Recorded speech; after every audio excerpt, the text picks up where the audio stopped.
Virgo rising. How you doing, Virgo? This is your reading for the nodal shift. We're into the signs of Pisces and Virgo.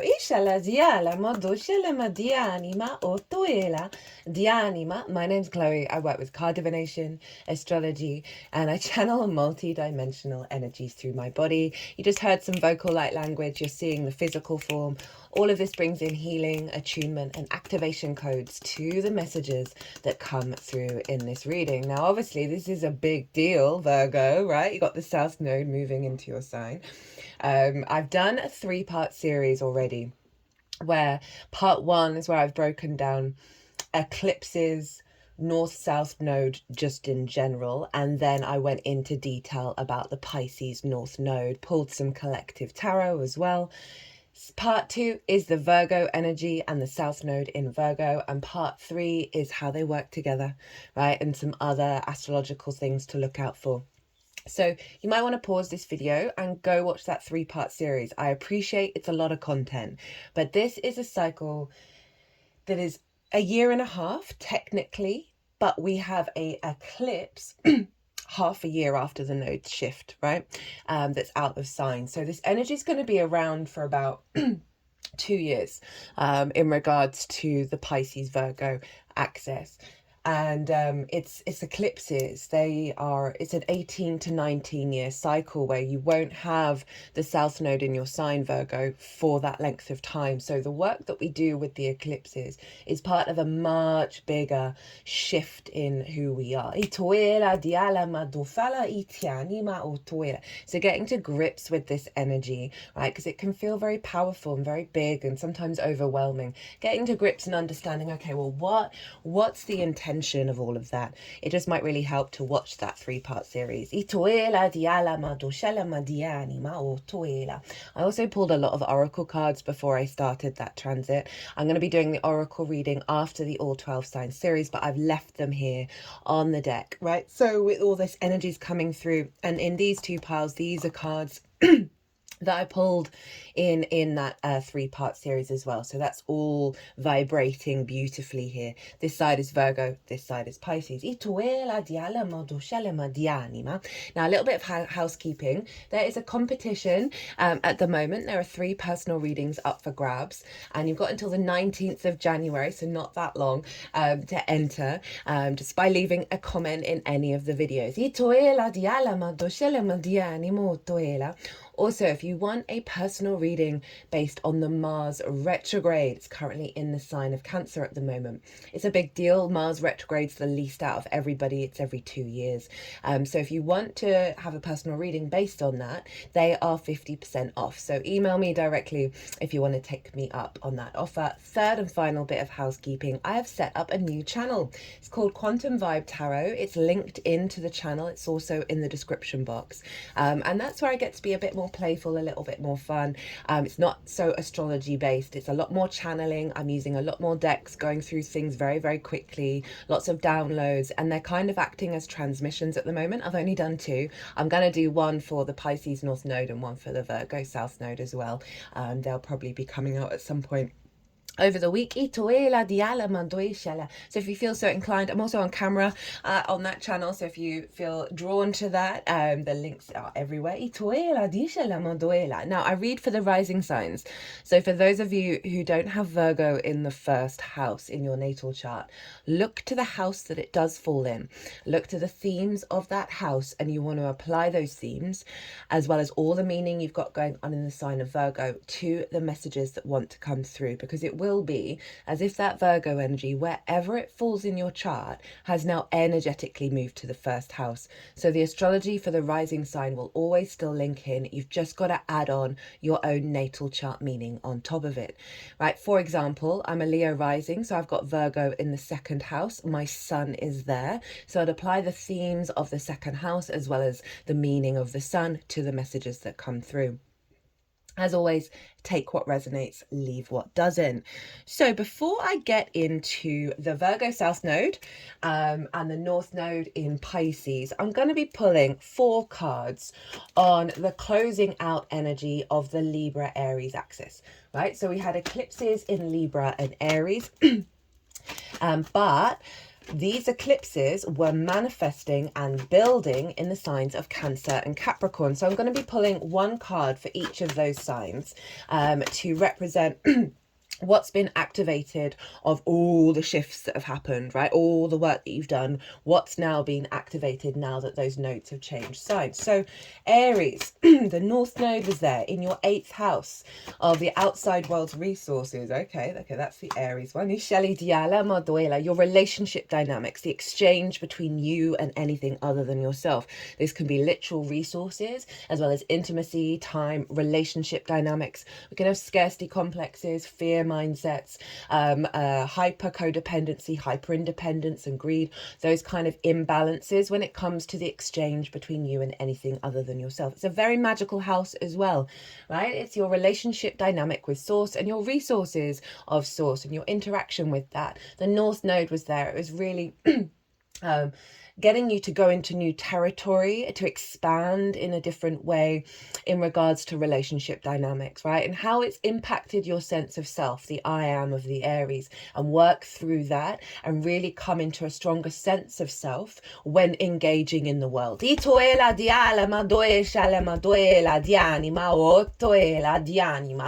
Now, the Libra South Node was in your 2nd house of your resources, your skills and your tools of how you manifest and bring in regular income, the things that you value, and most importantly, how you value yourself.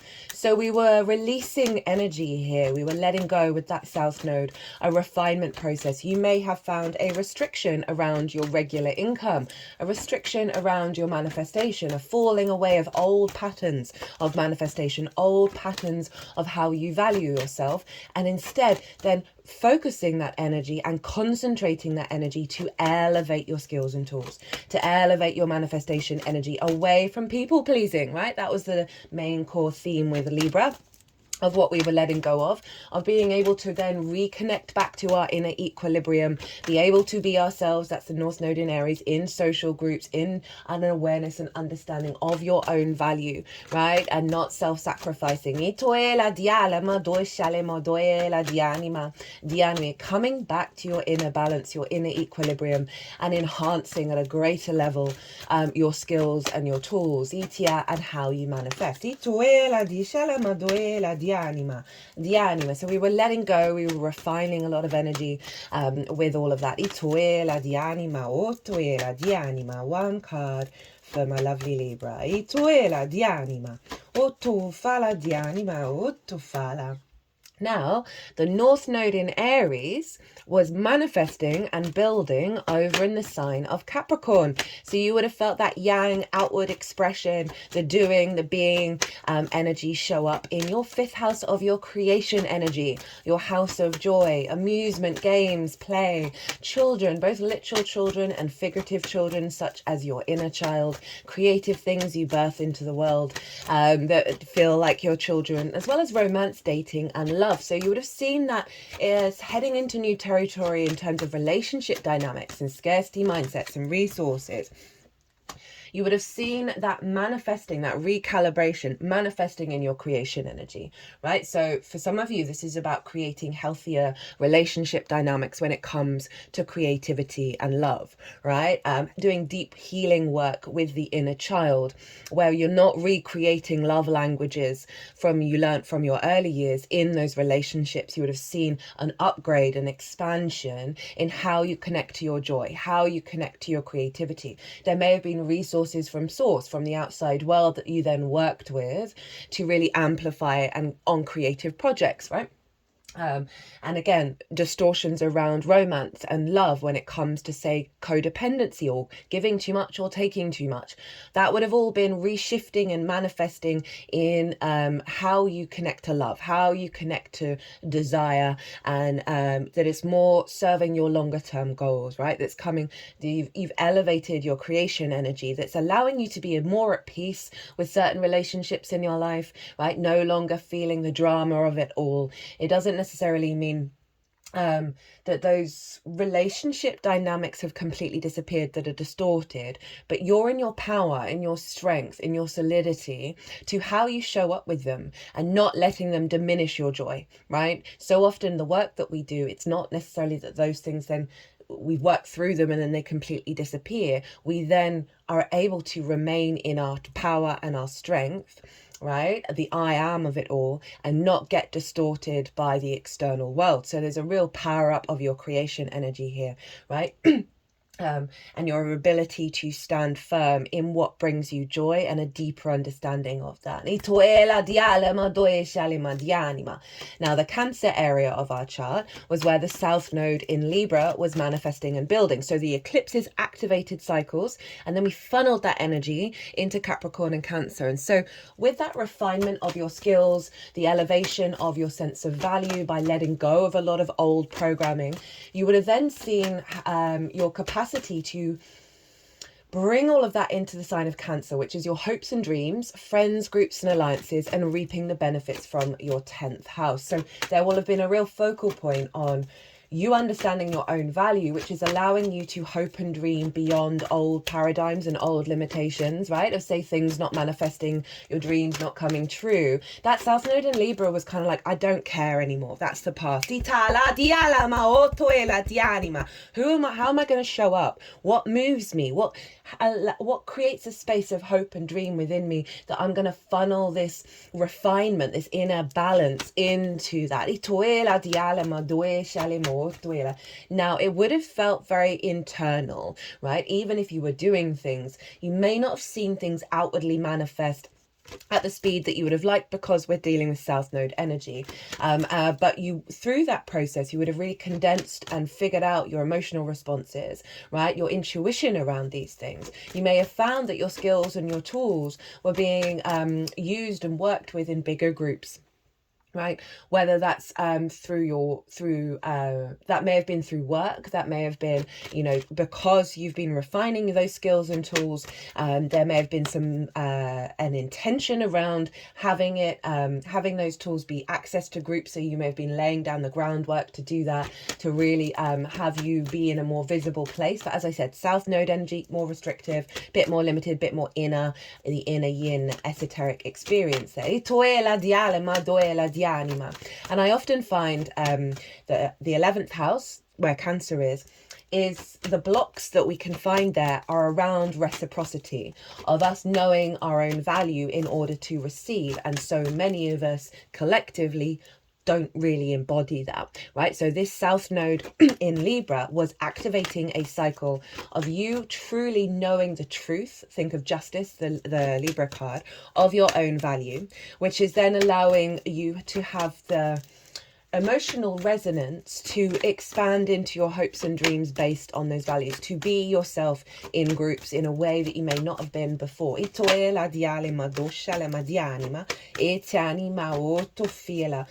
then when we understand our own value, we're able to receive, right, the benefits from your 10th house. Whereas we can have a lot of, I grew up quite poor, very poor in fact. Well, arguably it's all a scale of relativity.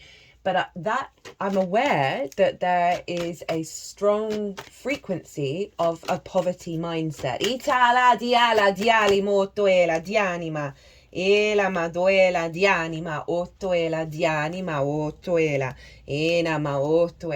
That this kind of transit really helps snap you out of, right? And really reconnects you back to the truth of the inner balance within yourself, that sense of scales, which is very much about giving and receiving, right? That was used in exchange of goods and services, well, more goods, right? Of weighing something and then getting something back in return for it.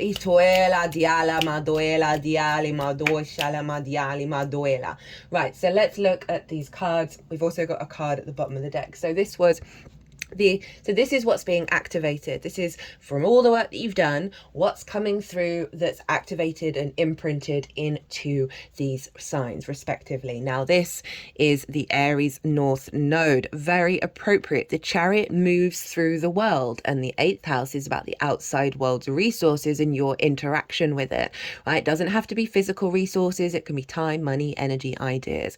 But the chariot moves through the world. It's not trying to control where it's going. There are no reins. There's a sense of inner balance here with the yin yang sphinxes that are guiding you forwards. The chariot understands that every scenario, every experience that you've had in your life that's around you is a resource that helps you move forward in the world, right? This is a very confident, victorious card. It is in fact the sign of Cancer. So there's bringing in energy around those hopes and dreams, because remember, these are all interlinked, right? Around your hopes and dreams and the resources from the outside world, the relationships with the outside world, of moving away from a scarcity mindset, having the confidence within you to move through the world in the way that is in alignment with your flow state, your intuition. So this is a very powerful energy. This is also an understanding of the past, right? Of old dynamics, and not letting it keep you stagnant and still. Itoela diala madoela. There's a level of peace that the chariot has. Itoela diani maotoela. But I really love that sort of that capacity to move through the world and how you engage with it, with the universe, with other people, from a deep place of confidence that's fundamentally, inherently in alignment with your hopes and dreams. Itoela diale madoela dia. Let's just move that up there so you can see it. Right, so this was the Libra energy. Was it? Did we do Libra? Or did we do Capricorn? Oh my God, I've completely... Oh no, we did. I'm so sorry. We got the Strength card. So another major arcana. This is big Leo energy. But this is about... This card in the Thoth Tarot, the Aleister Crowley deck, is called Lust. And this translates as sort of a lust for life, a regeneration energy, right? And the Strength card is about love and kindness, rather than domination and subjugation.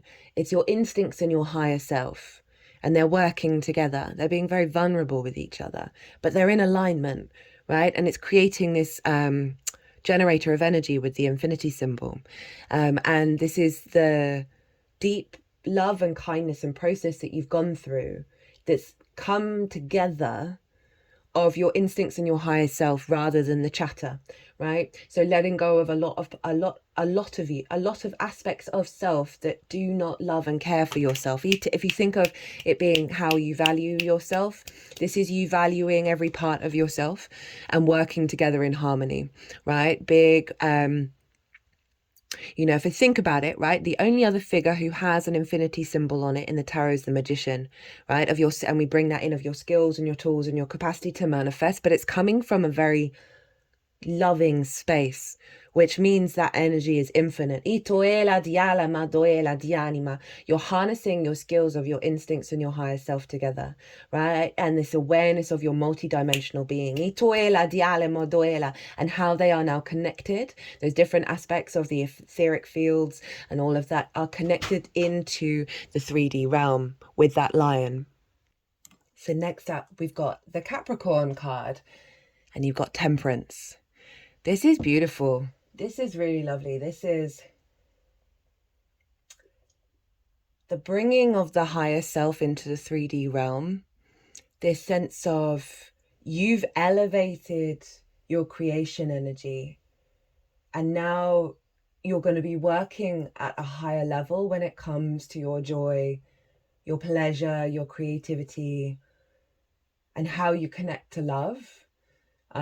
Because we've got this angelic frequency here, and this is the acknowledgement of that we're always refining, right? Because it's about tempering, it's about working with every little part of yourself and refining it to its highest nature and bringing that energy into the 3D world, which takes us to a place of sovereignty, right? That co-creation with source that came from the Aries energy and manifesting in your 5th house, relationship dynamics. There's a real sense of the elevation of that, the ascension of that, and your capacity now to really bring things into being by doing things differently, right? Doing things at this higher frequency, because you see the water, it's going up into the cup, which represents magic. It represents going against the old patterns, right? Not conforming to the old programming, and enjoying this process of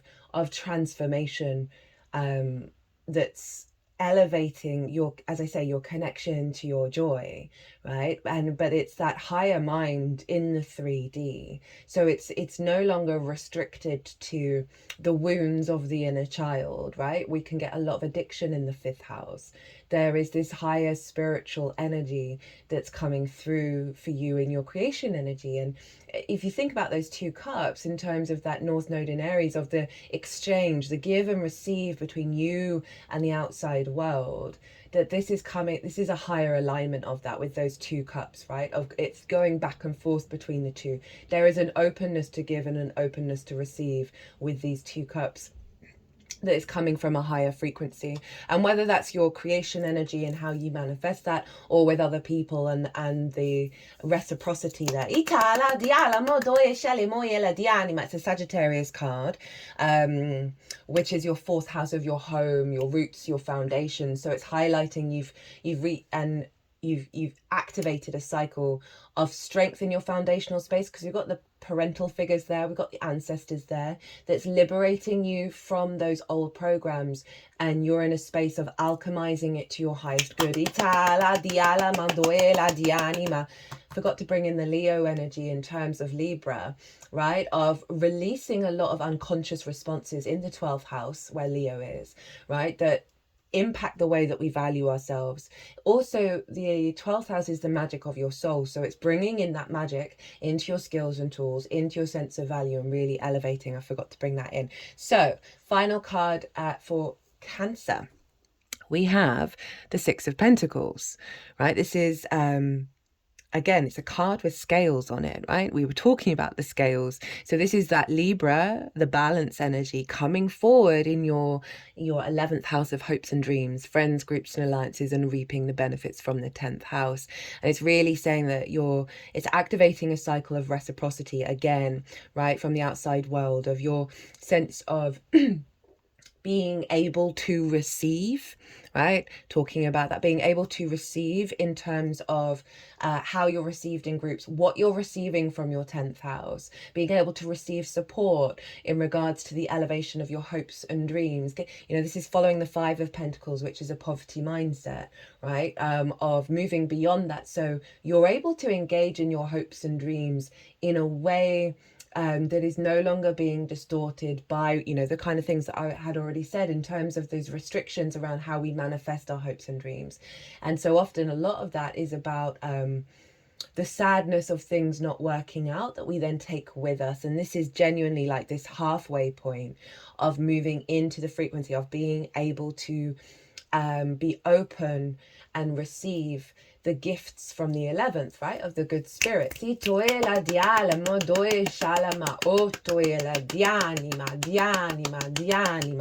the overall energy of all of those is your 4th major arcana. We got the Emperor. Hello, Aries. And this is you really being in your power, this sense of sovereignty, this sense of control, but not in a way that distorts your reality, right? Of knowing your experiences have served you, and knowing that there is great wisdom here.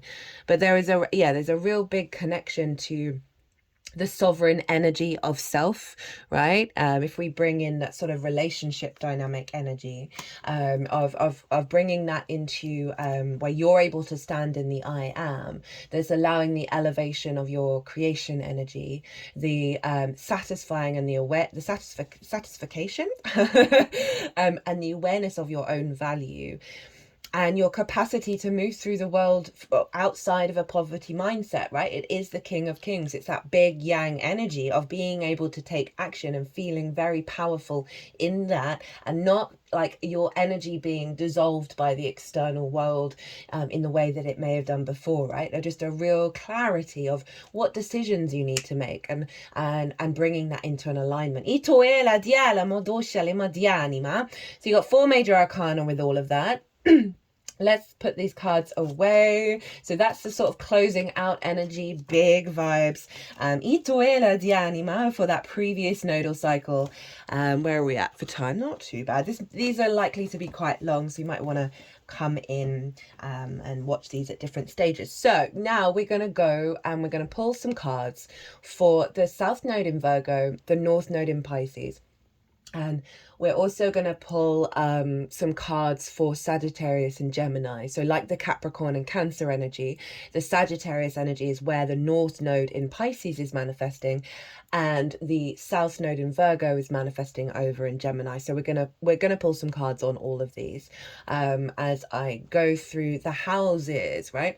There's a lot of astrology in that 3-part series. I'm not really going to go into that in so much detail. In the description box I've listed all of the eclipses, the dates and the degrees, and the time that the nodes are in Pisces and Virgo. I've also referenced where Jupiter and Mercury are for this whole transit, because Jupiter rules Pisces and Sagittarius, and Mercury rules Virgo and Gemini. And so they, wherever they are in the skies over the next year and a half, well, arguably a bit longer than that, will always be influencing what's going on with the nodes and where it's manifesting. So you'll see a shift and change whenever they move signs of what you're focusing on. Right, so let's pull 2 cards on the intention of this South Node in Virgo. Like, what's the big vibe? What's the activation that it's going to be working with you over this time? We're also going to pull 1 card on the challenge and 2 cards on how to work with the intention. Whoa, okay.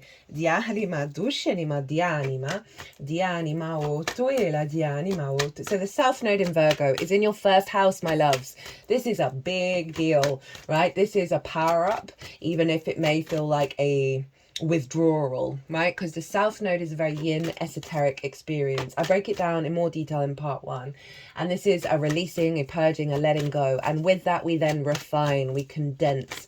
And so you're having eclipses be activated here, and it's in your 1st house, the house of self, right? It is the embodiment of either your sun or your moon in your actions and your deeds. All depends if you've got a day or a night chart, which luminary is providing wisdom to your ascendant, who is your navigator of where to go, but your ascendant is the lens in which you move through the world, right? It's that vibrational frequency of how you show up. It's your body, your character, your sense of self, and often how other people see you. So you're letting go of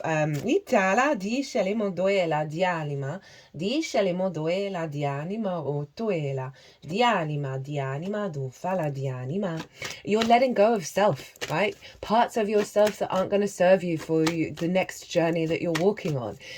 You may find that you're more withdrawn, you're more in your own little world, contemplating things. You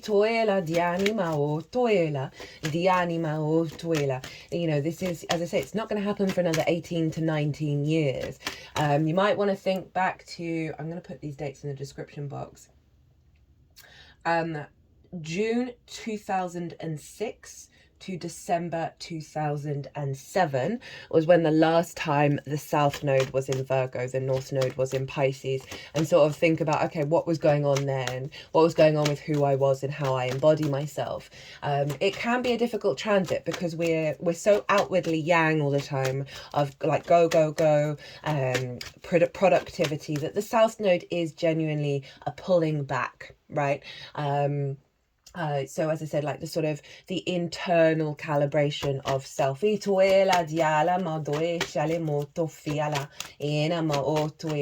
it's really trying you to connect to yourself at a very deeply spiritual level, right? Because it's the more esoteric understanding of self that is being transformed here.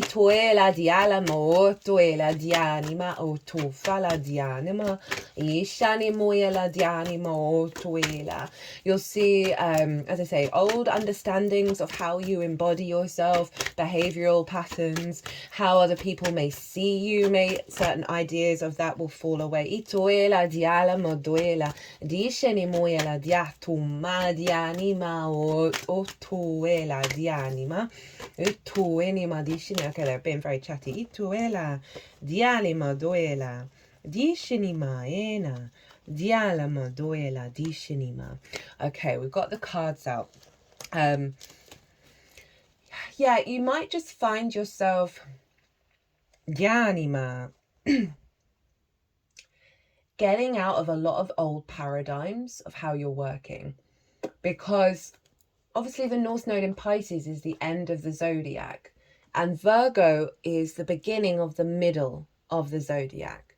That it's a powerful upgrade away from old dynamics that is allowing us to build from a place of security, that sense of being in the middle, right? There's this sort of strength in the awareness of the denser matrices that we were born into, that we're now releasing and cultivating from a place of power that is holding all the energy of the end, North Node in Pisces. So there's a lot of support and a lot of strength. You may be building on things that you've already been thinking of. I can see a lot of, when you're spending time observing your actions, your embodiment, you're going to get a lot of wisdom come through around what that feels like, and you'll sense whether that's something you want to hold on to, or, well, just saw what's at the bottom of the deck, or what needs to be transfigured and transformed, but not from a place of shame. It's like the shedding of the skin, with the South Node being in the first house. So just be really open to who you think you are now is going to be very different to who you think you are at the end of this transit. As I said, incredibly profound. I'm going to be going through it in the next nodal cycle, right? So I'm aware of this. So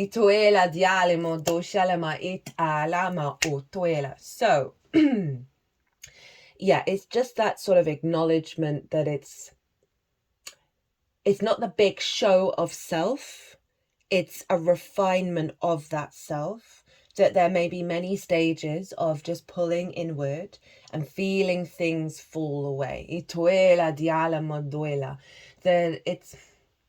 it's a very personal journey.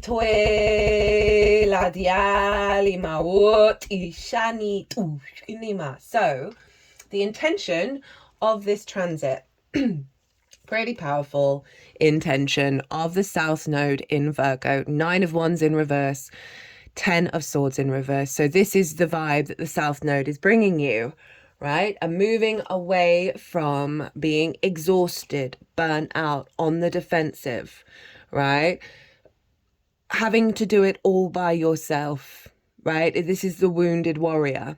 This is very conflict orientated, this card. This usually for very good reason of, like, perhaps people have just come at you throughout your whole life. Perhaps you've not felt supported in this, like, that there's something within you that cultivates this sense of I'm all by myself and I've got no support.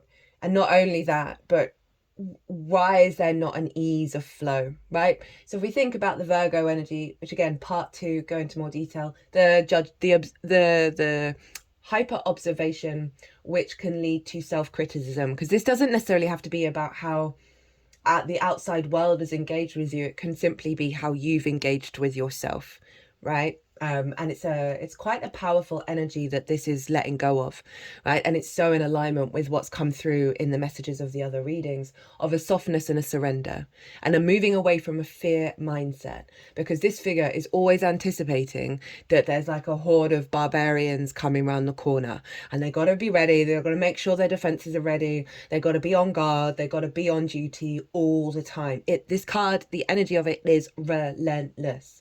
So it's come in reverse. of pulling down this sort of defense mechanism that is also a conflict mechanism, that is also exhaustion, right? The first house is your body, right? The South Node is pulling this nonsense away. And then with the Ten of Swords in reverse, this is some big stuff, right? Ten of Swords, very karmic. All the swords are along the spine. The spine holds a lot of karma, which is why so many of us have back problems, right? This is perspectives, ideas, constructs, spells, how we communicate that have immobilized us, that have stopped us from getting up and embodying ourselves fully and moving around freely. So appropriate for the first house, right? This sense of immobilization, so much so with this as well, these swords are falling away.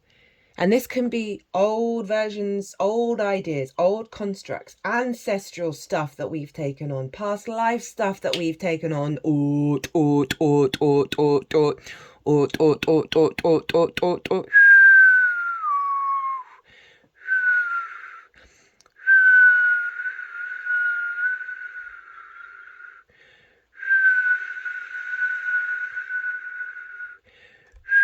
So it's bringing the tail of this snake, which is arguably a dragon, to the head, right? Of helping let go of a lot of things in the mind.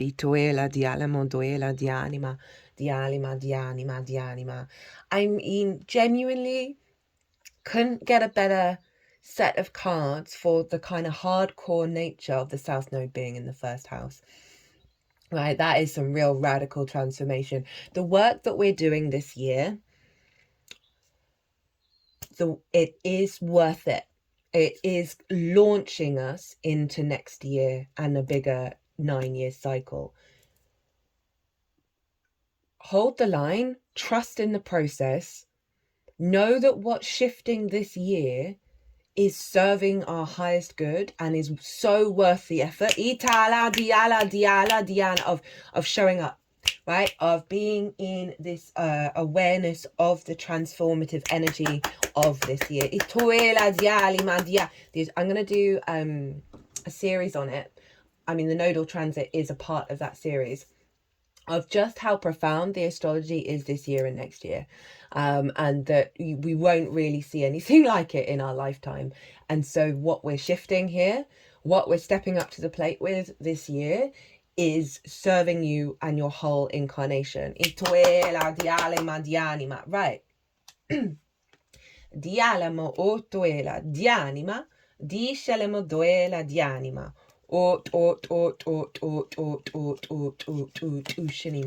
They wanted me to cut the deck.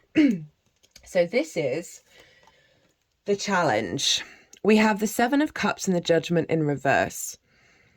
This is the inability to let go of illusions.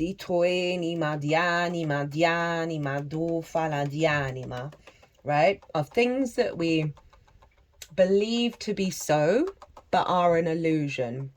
Right? This is the challenge. Right? This is, so Virgo can be very rational. It can be very observant, right? Of the real world. And it can struggle to let go of the power of that observational skill that kind of forms a sense of feeling right, and seeing repeating cycles, and that they're always going to be as such, right? So the challenge is to let go of that illusion, because it is a superpower, the observational skill of Virgo, but it also has its own limitations. And the Judgment card is about letting go of old versions of self and moving into an ascension process. So there's something here about really not being able to let go of some core parts of self that are going to fundamentally serve you. So again, it's calling on for an openness of possibilities, right? This softness, this surrendering, be open to the change. The challenge, also I'm getting another message here, that there's a challenge around trusting and believing in the magic, right? Trusting and believing in the magic of self in your capacity to bring that magic into your vessel. Ituela dialima dialima dialima dialima dialima dialima dialima dialima dialima dialima dialima. And with the Judgment in reverse, it's that inability to trust the ascension process, inability to have a level of faith in what's unfolding because of the rational side. Ituela diala madue shalemo otuela, dishenimo otuela, right? And that's sort of that, the challenge is to allow the fantasy to come in, right? The fantasy, all the possibilities. Right, this figure doesn't know what all these possibilities mean. The Virgo energy needs to know. Ituela diala madoela dianima dia tum tum tum tum tum. So yeah, that's a very relevant. So allow yourself to be open to that, because it's bringing in the North Node in Pisces in Ituela dianima, that is a bit more fantastical and non-rational and non-linear in its nature, and that's where we're headed and what we're striving for, and we're releasing those blocks over in Virgo, and it's just doubling down on that. How to work with this energy. We got the Seven of Pentacles and the Ace of Cups. Seven of Pentacles is kind of what I was saying about showing up, all right, because this is about planting seeds and doing the work, tending to them, right? And so often when you're growing vegetables or plants, you're like, how are they going to grow into a bush, into a tree, into vegetables? Like, you kind of disbelieve it, and you can be a little bit restless with the Seven of Pentacles because you're not necessarily seeing things manifest instantaneously. I'm not saying that's not going to happen, because the magic of Pisces is pretty wild right now, but this is kind of saying you got to show up and do the work every day. Tend to those little seeds, tend to this unfolding of self, and being the caretaker of the dissolving and the releasing that you're going through, and show up with love and care to how you're embodying yourself, and know that something is growing deep within you that is going to come into fruition. That you don't necessarily know what's going to manifest yet, but this is the honoring and the showing up. And then we get the Ace of Cups. So again, bringing in some more Pisces energy. Of the focus is love, and the focus is peace within the self, right? Also abundance. Itala diala madoela dianima diali modoela dishini modoela. Not the planning, not the overthinking. It's the showing up from a place of love and tending to yourself, being loving and kind, and stepping into a place of peace internally as things dissolve. Itala diala ma otoela dianima ot ushinima dianima. At the bottom of the deck, we have the Six of Pentacles again. So again, this is about moving out of a mindset away from your sense of self and your embodiment of self, coming into balance, being open to receive the changes and the uplift. Toela dialama o toela dialima toela dianima o toela dinima. Dinima. Right, okay, so let's go on to the Pisces North Node. Over in your 7th house, the house of the other, right? This is your one-on-one significant relationships in your life. These can be business partners, one-on-one clients, your therapist, intimate friends, long-term committed romantic relationships, as well as your relationship with Source. Now, these two houses, 1st and 7th, are very damn powerful, my lovely Virgo risings, right? These are angular houses. These are 1st, 4th, 7th and 10th. They are all being activated. So the angular houses create the foundational cross, the foundational structure of your natal chart. Self, home, other, career or life path, right? These are the big energies of a human being. So having the nodes transit in these signs, in particular the 1st and the 7th, is a big deal. All the mutable signs are going through it this year. Now the North Node is more of that yang outward expression. It's what we're heading for. We're striving into new territory, what we're hungry for.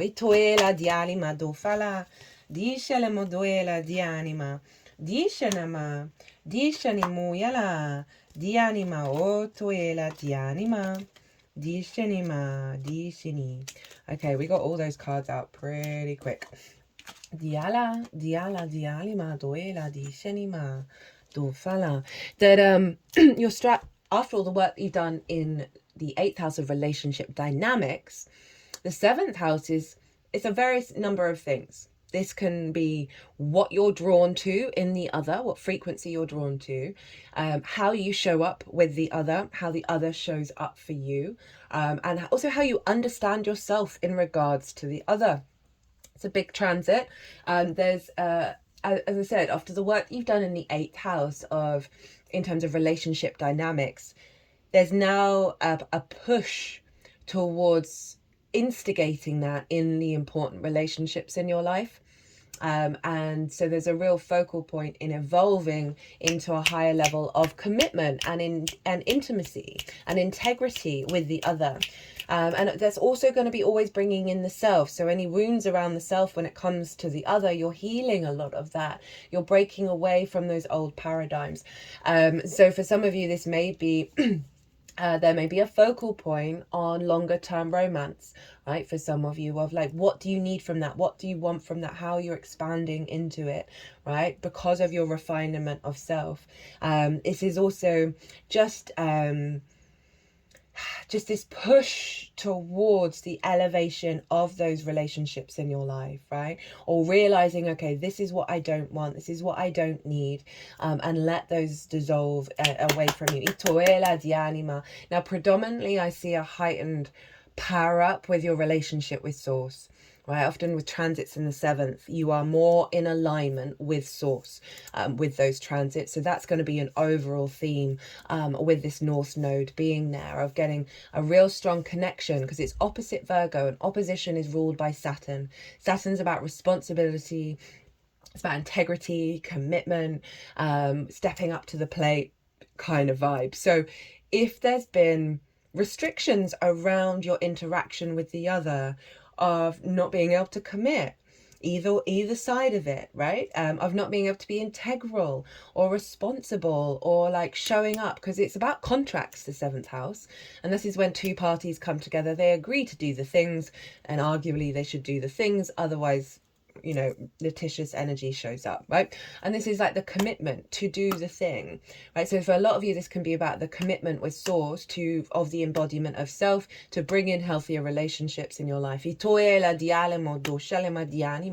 some of you, this really may be bringing in a business partner, elevating your relationships with friends. It might be meeting soul family that become really significant in your life over the next 18 to 19 years, or those who are still with you, as well as perhaps more clients, right? More is the North Node energy, right?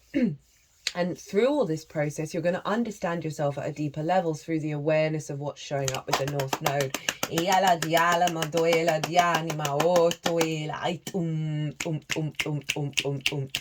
So, the intention of this transit, we have the Emperor again and the Four of Swords. I like this frequency. So we've talked about the Emperor. This is your sovereign energy, right? This is you knowing I am who I am. I trust in that. I'm confident in that. I'm able to gain a lot of wisdom through that deep understanding of the I am.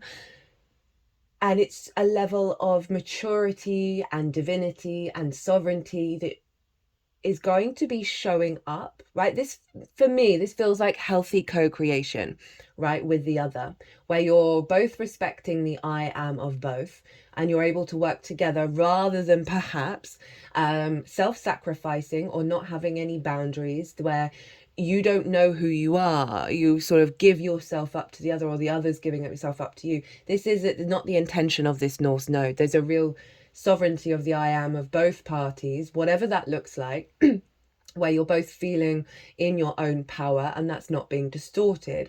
I also like this in terms of the relationship dynamic, Aries energy. Everything that you've learned from that, you're now bringing it into the relationships, right? It's now showing up. And this is the unfolding of this next year and a half, as well as you and your sense of self not being distorted by the other, right? It's really powerful. You're in your command zone. And then with the Four of Swords, this is you knowing you are being held by something bigger than yourself. This is your capacity to understand your own truth, knowing that you are protected, of being able to be in a state of stillness, and receive a lot of downloads and a lot of wisdom, but also be in a state of stillness when you're working with the other, where you're not feeling disorientated or lost. There is just this force field around you whenever you're engaging with the other, where you are feeling in a state of inner peace, right? And you understand the clarity of the situation. For some of you, this can be about no longer attaching yourself to old dynamics when it comes to the one-on-one, right? Because we've got the Three of Swords there, but they've been released, right? So you're moving beyond those distorted love languages, which aren't just about romance. They can show up with any engagement that we have with other. I'm also very strongly getting healthier relationships. Again, I'm not getting any distortion with these two cards. There's a solidity, there's a clarity of self, but there's this force field, this bubble of really knowing you're connected and safe and loved and held. And that's beautiful. And I see this with Source, of you being in your power, you through your connection with Source, that for me very much strongly shows up in the 7th. You're getting a lot of downloads, a lot of knowing that Source is there for you to walk your own path. Yeah,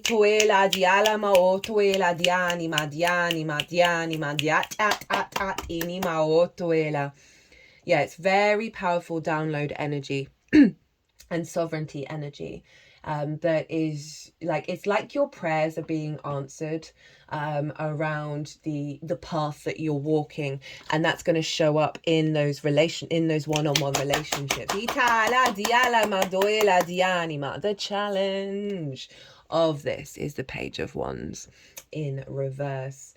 And so the challenge is, if we think about that Aries energy, right, of that confidence, that Emperor energy, the challenge is blocking yourself off from healthy communication.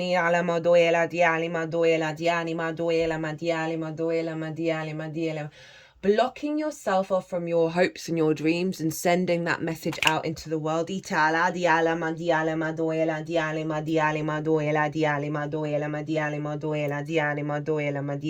Blocking yourself off from receiving the support, receiving the downloads, receiving the messages, not implementing the work that you've done in that 8th house of relationship dynamics, in the way that you're interacting with the other.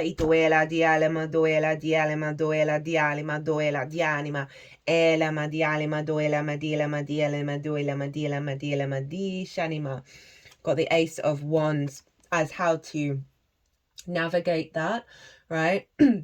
That there is a fresh energy that you may not be accepting is the reality, and having trust in it, right? So there's a real sense of, you've got two aces here, of allowing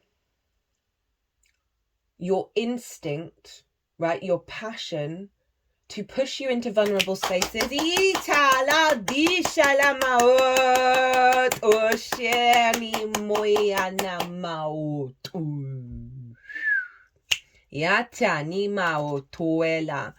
It's like you've got to relight.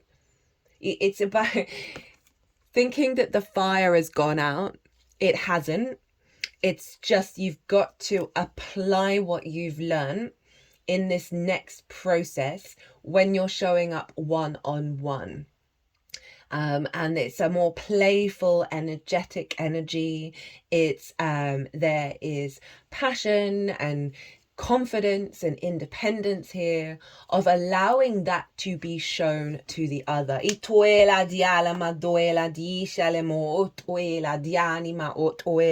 Not trusting in the downloads that are coming from Source.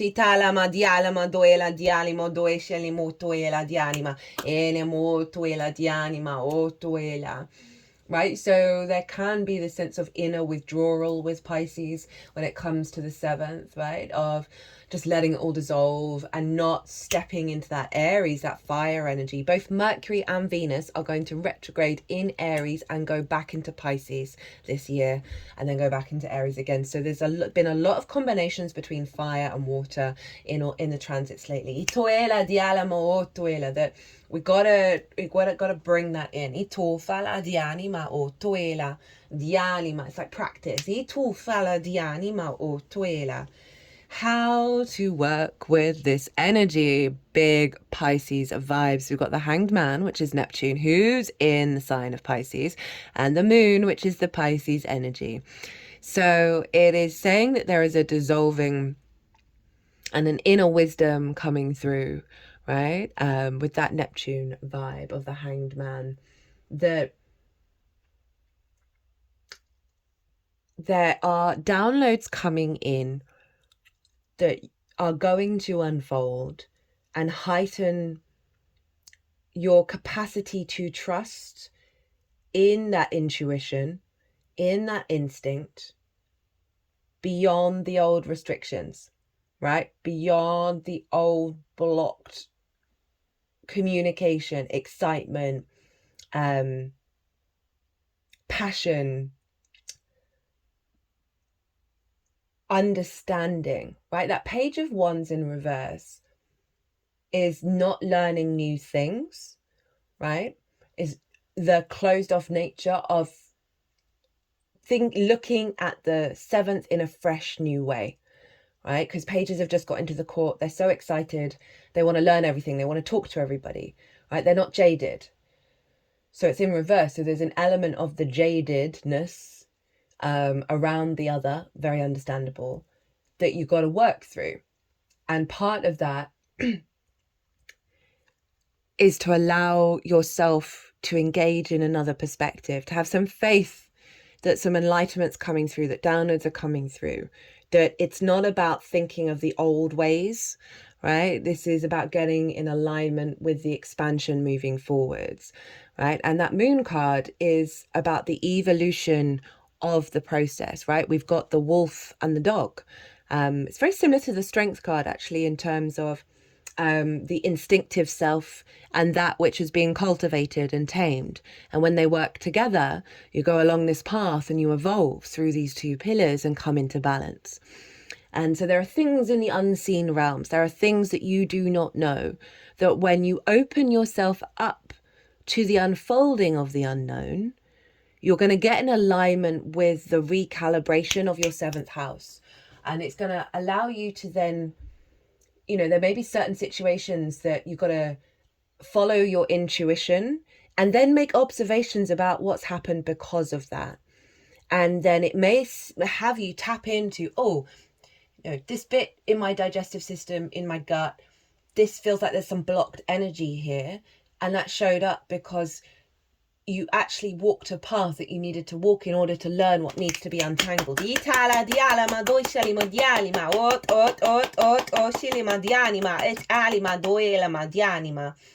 a real vulnerability here, even though you've got the Emperor, right? Which is like big boss energy. There's a vulnerability here that is taking you towards that Emperor, of this openness to a change of perspective that comes from an unknown space, right? The moon, it's not the sun. We can't see everything clearly, but it's allowing you to tap into your psychic powers, right? Your psychic tendencies. We're all psychics, we're all intuitives, we're all channelers. We just do it in different ways and we have different stages of activations. That this is very much saying, lean on source, communicate with source, be open to source and its elevation of the other within your life, right? And allow that surrender to come through, because you're going to get so much wisdom, you're going to get so much more in your intuitive flow and trusting in the process. This is not about forcing relationships. This is not about like, okay, North Node in my 7th house, I'm going to go and hunt for a long-term committed relationship. I'm going to go and do all the plans, do all the things, do all the activations. And you're kind of trying to control it. Like, you've got a big list. These are all the things I'm going to do. No, no, no, no, no. It's all about surrendering your yang energy, your outward manifestation energy, softening your body. Talk about this loads in the 3-part series, and allowing through that softening, the downloads that you're going to get are going to influence your intuition, that's going to guide you to scenarios that are going to serve this evolutionary journey. It's also, as I said, heightened communication with source. Lean on that, be aware that that's what's going on. That is genuinely elevating your understanding of self and other. At the bottom of the deck, we have the King of Cups. This showed up in the Pisces transit part 1 and in part 3 when I did Virgo and Pisces together. This is, hold on, this is so powerful. This is so relevant of what we're going through. This is an energy of neutrality in your emotional body, right? This figure is in the eye of the storm. They are not denying their emotional body. There is just a part of them that is very strongly in a state of neutrality to whatever may be going on.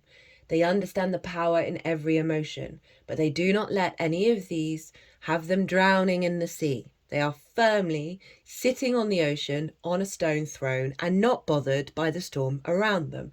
This is where we really all want to be headed, right? And it's certainly something that I've been cultivating within myself. That, again, it's not about repression of emotional feelings. It's calling you to cultivate on this sense of neutrality. And neutrality doesn't mean numbness. When we're in a state of numbness, we hide from difficult emotions. We hide from difficult relationships. We hide from difficult situations because we don't want to feel that, because we're scared, because we know how much it hurt, right? In the times before and the times before. This is really saying, okay, the way through this vulnerable frequency that I'm picking on, as well as the empowerment, is to have a practice of bringing in the King of Cups, whatever that may look like for you, whether it's meditating on it, whether it's doing a sense of a little ritual of bringing in the frequency every morning of the King of Cups, and then observing what your intuitive emotional body is looking with and how it's responding to things. It may be, as I said, it's not a practice of denying those emotions, just knowing that they are transitory, and the power within them is the honoring and the acceptance of them without the enmeshment and the entanglement, to allow that flow state to still be like we're in a flow of energy all the time, right? And if we get fixed, we can then lose ourselves and get stuck in old patterns, right? So it's allowing the fluidity while maintaining this level of security of your emotional body. So this is kind of the root energy that's coming through with all of this. You're going to be getting to this space at a higher level. Also, the other side of this is the King of Cups is very sovereign and mature in their emotional body, right? They know how to work with their intuition, with their love, with their emotions. And this is then that energy from source coming in, right? Giving you this sense of strength, your capacity to work with that and amplify that frequency in how you show up with the other, right? From a place of security, but also how you work with the downloads from source. So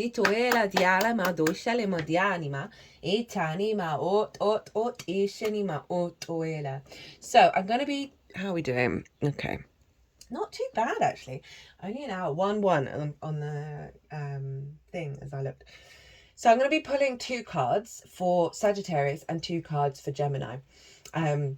We're going to be pulling the intention of the transit for Sagittarius and the how to work with it. And so this is where this North Node in Pisces is manifesting, is in your 4th house of your roots and your foundations, your ancestors, both blood and soul lineage, the roof over your head, the things you do in private, your parental figures, right? It is the home. It is the literal foundations you are in right now, as well as the figurative foundation of how you build and create from, right? It is the root system of the tree that we're in the natal chart. So I see the roots in the 4th, the branches in the self and the other, and we need them to be in balance in order to fully expand. And the 10th, which is Gemini, are the leaves striving towards the sun, and I'll talk about that. So we have this upgrade, this expansion around the other, showing up and manifesting in your foundational space. So one, the downloads that you're getting from source, you're going to be putting them into practice in your home, in your root system. All of that frequency is going to be funneling into your roots so you can then create and build at a higher level. My root is now wiggling right now. Helping you feel safe and secure. We got the card at the bottom of the deck. Right, so this is that just felt really lovely. Sorry, I got a bit distracted by that energy frequency of source literally having your back and funneling all of that frequency into your root system. This is a deep healing around your the wounds from your parental figures, from the ancestors when it comes to the other, right? Business partner, good friends, connection to source, romantic relationships, those wounds, we are moving beyond that territory, right? Oh, my third eye is throbbing at that. And also harnessing the wisdom from the ancestors through the awareness of what's going on in the other. I can just see the downloads that you're getting. You're able to then harness your connection one-on-one with certain ancestors, with certain past life energy that you're going to be then manifesting and creating. For some of you, this is about moving in with somebody, right? Having that level of commitment. You could have source moving. I mean, source is always everywhere, but this might be about a business partner or more clients that then mean that you can manifest and extend your home, right? So what we've got, but firstly, before I move on, Pisces and Sagittarius are ruled by Jupiter. Look to where Jupiter is in your chart. Look to the house that it's in, the themes of that house. Those themes and that house, that lens of that sign are going to be showing up with this transit, right? Because whatever's going on with Jupiter in your natal chart is always influencing Pisces and Sagittarius. So you're going to get that theme that's going to make it a little bit more personal for you, and you can go even further into the layers of your chart to see how it's really showing up for you on a personal level. So the intention of this North Node in Pisces manifesting in your fourth house.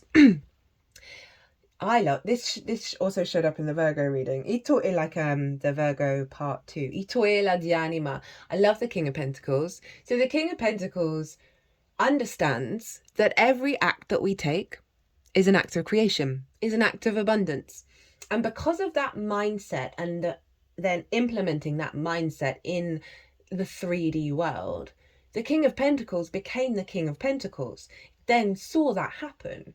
Right, even though there may have been mistakes, things not going well, would then start to see all this abundance coming in because you're acting on this understanding that everything that you do in the 3D world is an act of creation and therefore an act of abundance. And this is showing up in your foundational space, right? The nutrients that you're bringing into your root system are giving you the stability and the strength to build from a place of abundance, a place of fertility. This is some powerful stuff right here. This is you feeling very confident in your home space, in your foundations. You're feeling the love. You're feeling the resources. They don't necessarily have to be money, right? But there is this understanding of the fertility around you and your capacity to act on it. This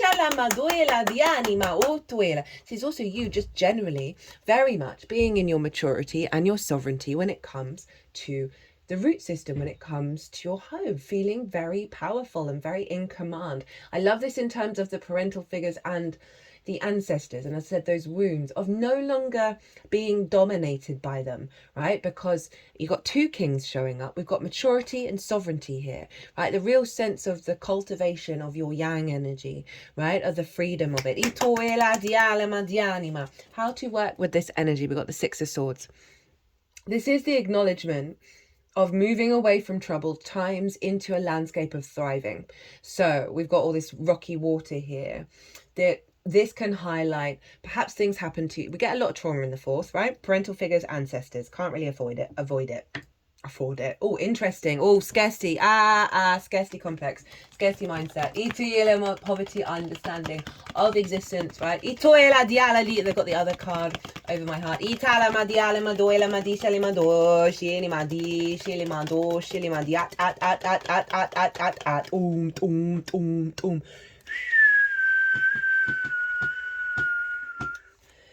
Whoa, okay, cool.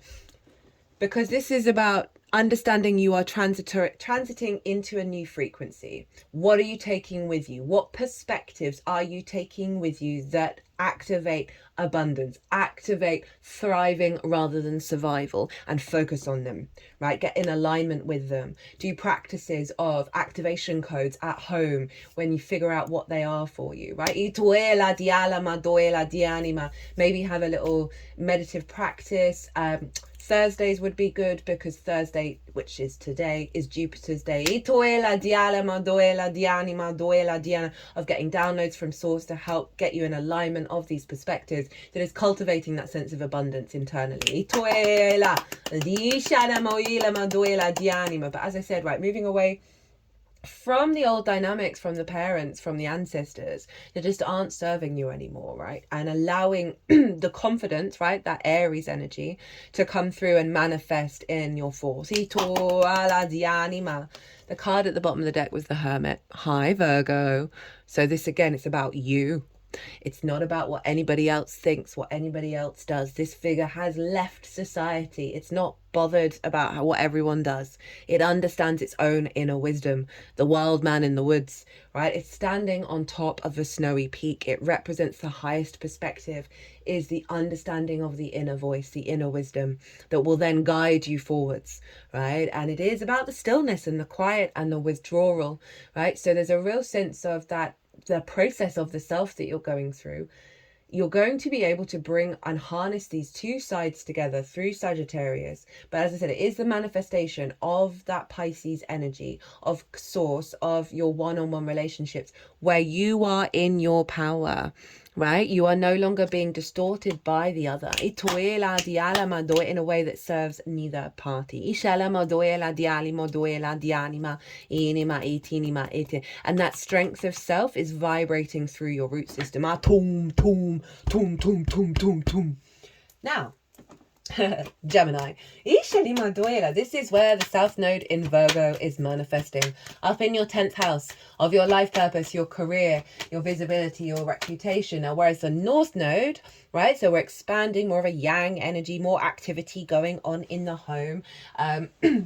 We have the South Node manifesting in the sign of Gemini. Now, this doesn't mean that things aren't going to be happening, right? In terms of your life purpose, your career, your visibility, your reputation, how the big outside world sees you.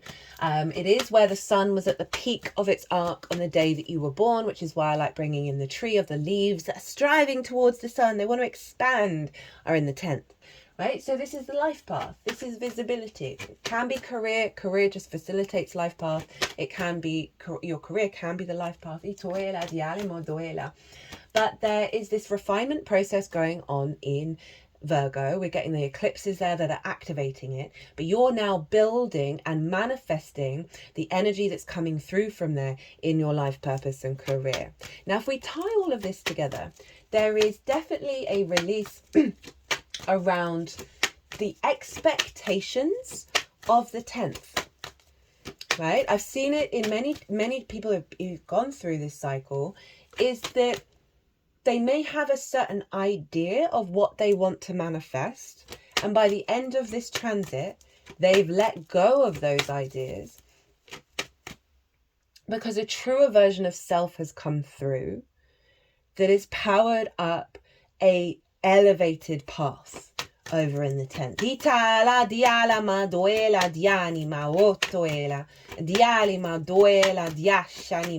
So what I can really see is falling away, is limiting beliefs around visibility and the path, right? Around that sense of how you're moving forwards and what may have restricted you over in the sign of Virgo. Those releases are then allowing the condensing, the refinement process of your life path, of how you respond to your visibility and reputation, right? And so often, you know, going back to, are we able to receive? You know, this 9 of Wands with the 10 of Swords, that's clearing out a lot of restrictive energy around movement, reciprocity, sense of self, which is then going to amplify your and condense and bring in a sort of a esoteric understanding of your path, and a disconnection to the expectations of perhaps your parental figures, the outside world, of what you're able to receive and what you're able to do.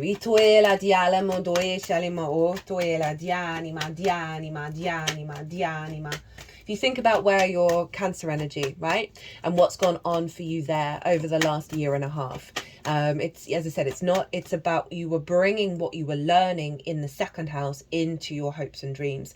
Now this is the same with this, of what you're learning about the self and understanding about the self and the refinement of the self, you're then able to apply to your life path and your career, and as I said, sort of, are you able to receive visibility, right? So often we are blocked from that. Are you able to receive the awareness and the understanding of the unfolding of the path without trying to control it, right? Okay. So, Virgo, shut the front door on your way out. Your readings lately have been wild. So, the intention, how to work with it. Boss energy, legacy energy. This is powerful for the life path, career vibe, visibility, reputation. They're in a city. There's a lot going on. There's lots of people involved, right? Of being seen, and being present and connecting to the outside world. This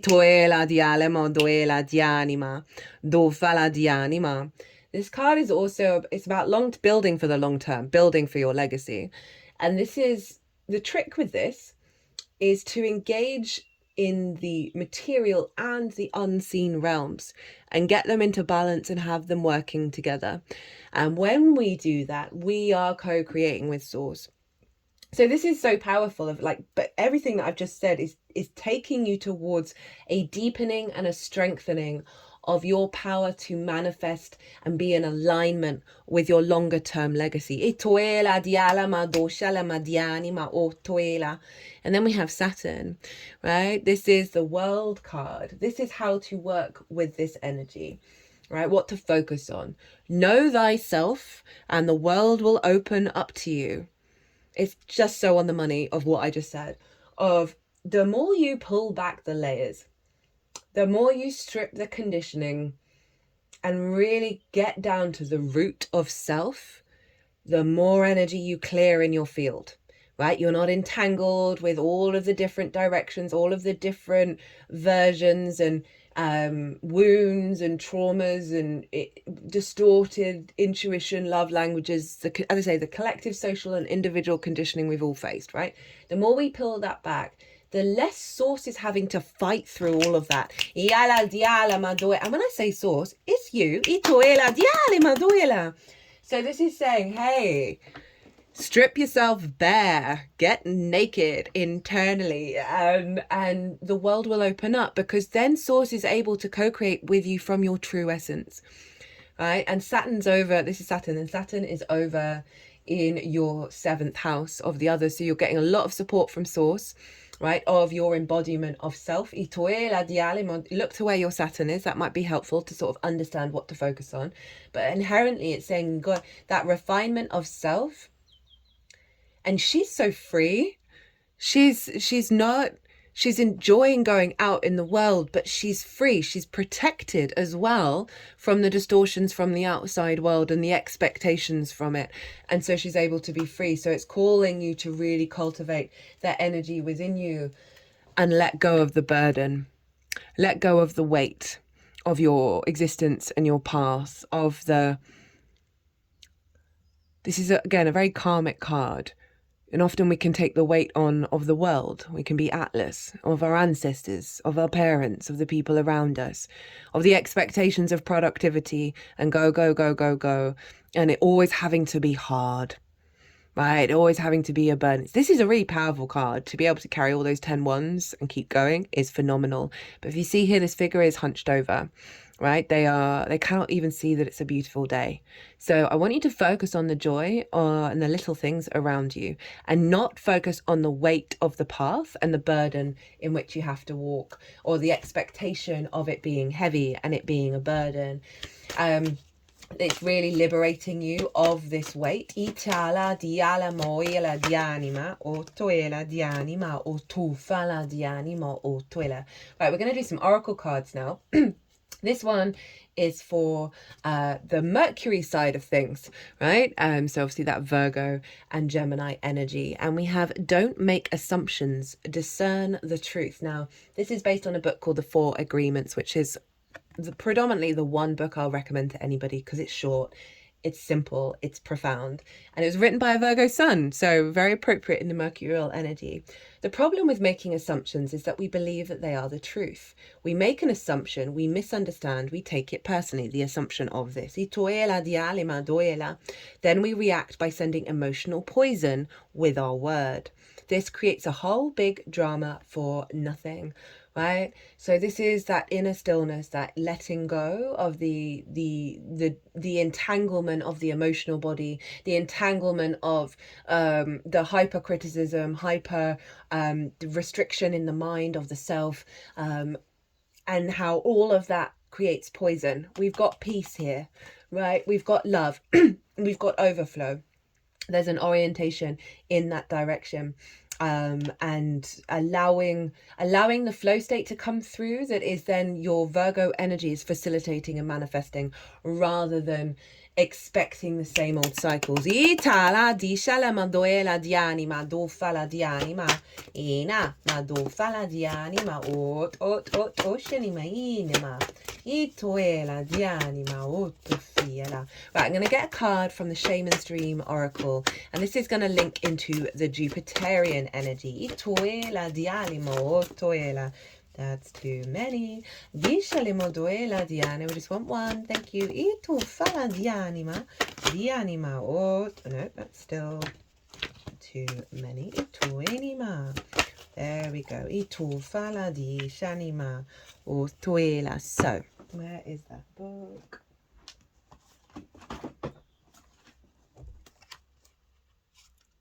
We have repairing the veil, forgiveness, making amends, recognition of our unity. Between us all is a thin veil, appearing to be a space that separates us. We look through this veil and believe ourselves to be distinct from each other. We assume that our thoughts and feelings are our own. We see bodies and objects and the spaces between them, so we engage the world in a relationship between a duality of us and them. This veil serves as a mysterious illusion, making it so hard to believe in our inherent connection and unity. We can't always remember that what we do to someone else, we at the same time do to ourselves. When we claw at the veil out of fear, anger, jealousy, or resentment, manipulate another, misuse our power, or allow someone's actions to diminish us, we create a wound felt by many, not just those of us in the smaller, direct relationship. Now is the time to examine where your actions have caused difficulty or harm to someone else, and also where you have been the recipient of harm. Regardless of what side you are on, it's important to take responsibility for healing this rift by bringing love, compassion, deep listening, and presence to whatever is not in harmony.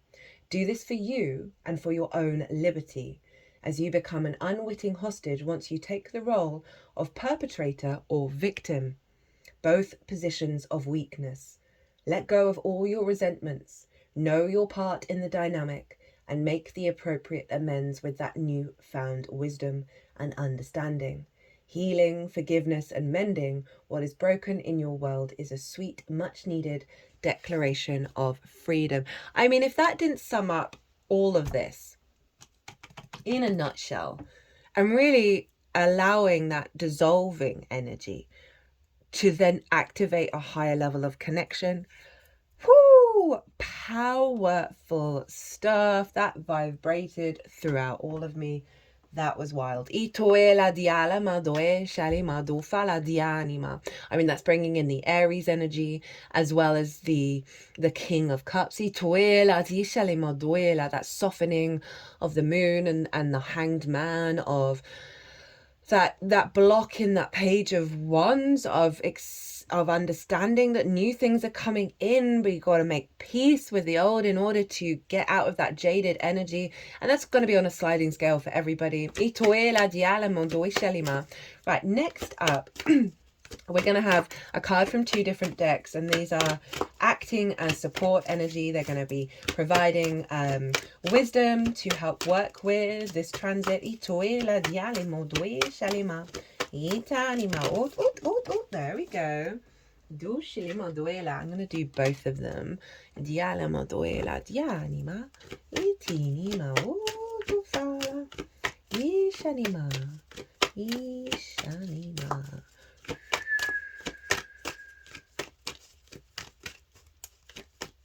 Yeah, the work's going to be totally worth it.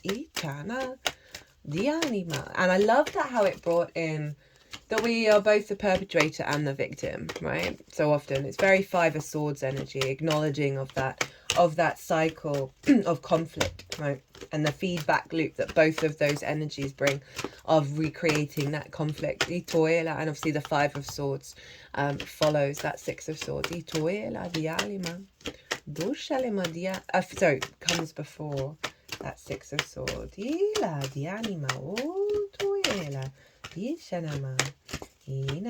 Oh, maybe they want me to do this afterwards. Right, okay. Sometimes you just get the hint from the deck that it's like, not right now.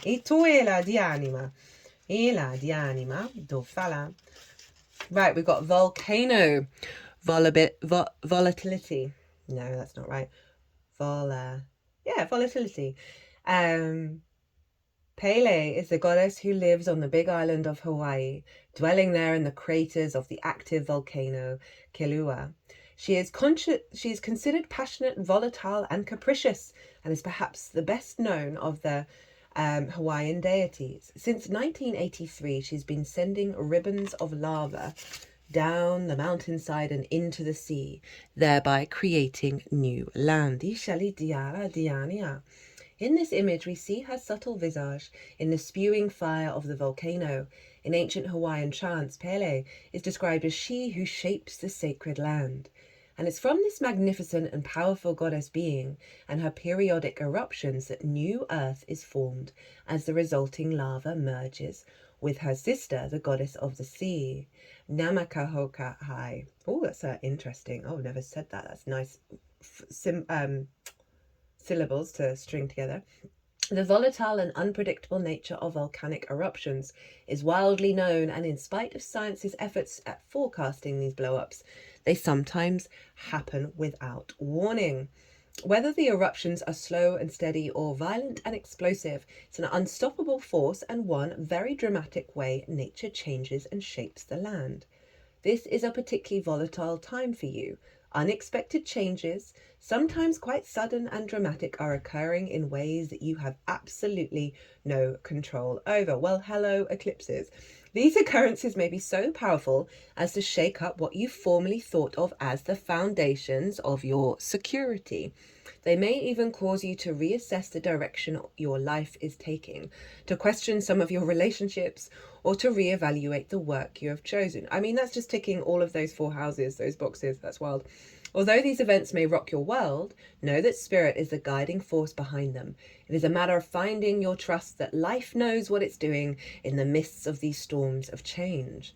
It also requires you to make adjustments quickly and to not cling to what was, but instead move forward and welcome with your arms wide open what is yet to come. All from a place of being present in the moment. You truly have nothing to fear. I really love that description of, what was it, creating new land, creating new earth, right? The sort of the sacred act of the eruptions.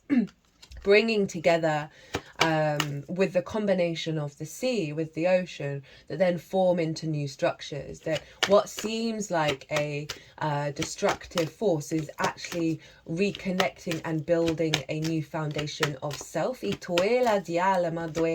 the magic of source, right? And trusting in the process. Now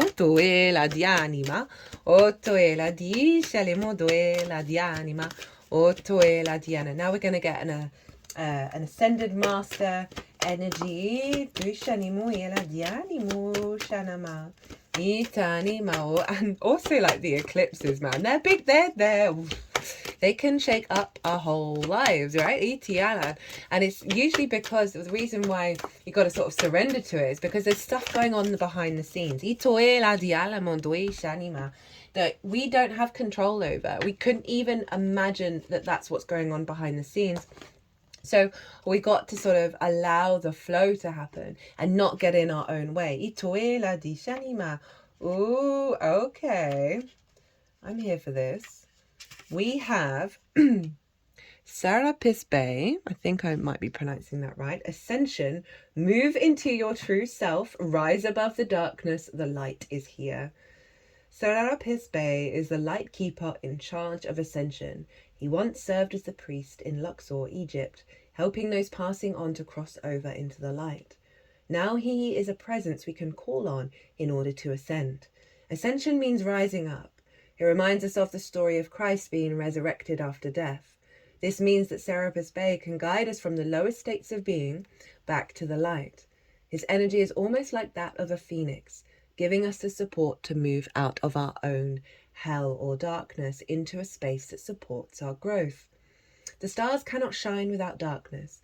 You may have experienced a low state of being trauma or depression, but this is a new beginning. Become aware of growth. There is always room for improvement. There is also a sense of presence now.